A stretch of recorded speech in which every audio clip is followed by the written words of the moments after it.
everyone out here, all these developers trying to learn the skills, they're the heroes of my life. What's the future of the internet? Well, part of the answer is whatever those kids in the campus party want to do, that's the future of the internet. Welcome to the 10th campus party. That ability to kind of come around, to come to an event, to have fun, but also to pick up some skills, and then maybe design something of your own, start a company. This is exactly the sort of critical mass of people and passions that leads to entrepreneurship.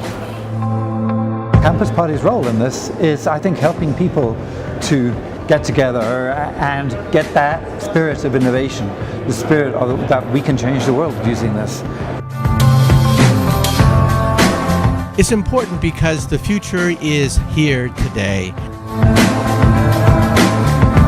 The most important thing is to bring people together so that they can understand more about what's happening with technology.